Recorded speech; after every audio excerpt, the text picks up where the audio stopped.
Breaking news అరవలి farm house చేరుకున్నారు BRS working president KTR. Farm house లో BRS ముఖ్య నేతలతో భేటీ అయ్యారు. కాళేశ్వరం కమిషన్ రిపోర్ట్ పై సుదీర్ఘంగా చర్చిస్తున్నారు పార్టీ అధినేత కేసీఆర్. ఇప్పటికే ఫామ్ హౌస్ లో భేటీకి హరీష్ రావు, జగదీశ్వర్ రెడ్డి, నిరంజన్ రెడ్డి, ప్రశాంత్ రెడ్డి హాజరయ్యారు.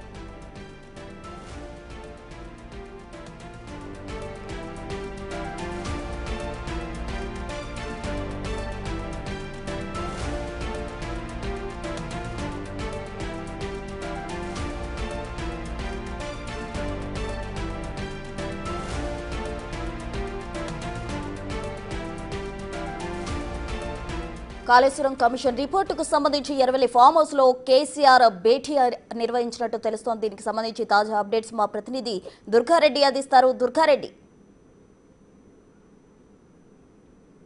ప్రస్తుత సిద్దిపేట జిల్లా ఎర్రవెల్లి వ్యవసాయ క్షేత్రంలో మాజీ ముఖ్యమంత్రి చంద్రశేఖరరావు, అదేవిధంగా మాజీ మంత్రులు జగదీశ్వర్ రెడ్డి, హరీష్ రావు, కేటీఆర్, వేముల ప్రశాంత్ రెడ్డి వీళ్ళంతా కూడా కాళేశ్వరం నివేదిక వచ్చింది కనుక ప్రభుత్వానికి జస్టిస్ ఘోష్ ఇచ్చింది కనుక ఈరోజు కేబినెట్ సమావేశం అనంతరం ఎలాంటి నిర్ణయాలు తీసుకోబోతున్నారనే ఉద్దేశంతో పలు అంశాల మీద ఆ రోజు తెలంగాణ రాష్ట్రానికి తలమానికంగా ఉంటుందని కాళేశ్వరం ప్రాజెక్టు నిర్మాణం చేశారు.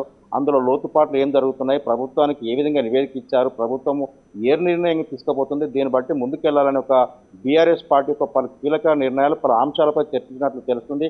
దాన్ని ఉద్దేశించి ఈ రోజు మాత్రము ప్రధానంగా 4 మంత్రులతో పాటు రాష్ట్ర మాజీ ముఖ్యమంత్రి చంద్రశేఖరరావు ఫామ్ హౌస్ లో సమావేశం అవుతున్నారు. ఆ సమావేశం అనంతరం బయటకు వెళ్ళిన తర్వాత తెలంగాణ భవన్కి వెళ్ళిన తర్వాత కేసీఆర్ చెప్పిన విషయాన్ని కేటీఆర్ లేకుంటే హరీష్ రావు ఆ మీడియా సమావేశంలో వెల్లడించే అవకాశాలు అయితే కనిపిస్తున్నాయి.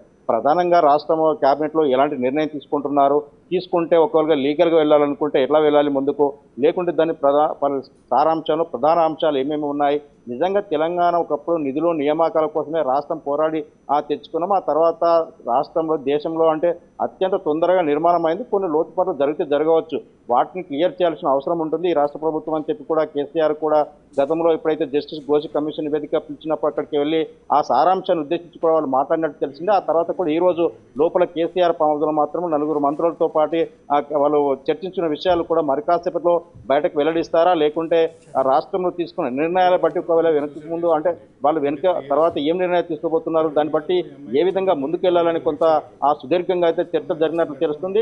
ఏదేమైనా సరే రాష్ట్ర ముఖ్యమంత్రి చంద్రశేఖరరావు ఒక ప్రణాళికతో పాటు రాష్ట్రంలో జరుగుతున్న పరిణామాల తర్వాత కూడా స్థానిక ఎన్నికల సారాంశం, బీసీ కులగణన రిజర్వేషన్లపై కూడా ప్రధానంగా చర్చకు వచ్చినట్టు తెలుస్తుంది.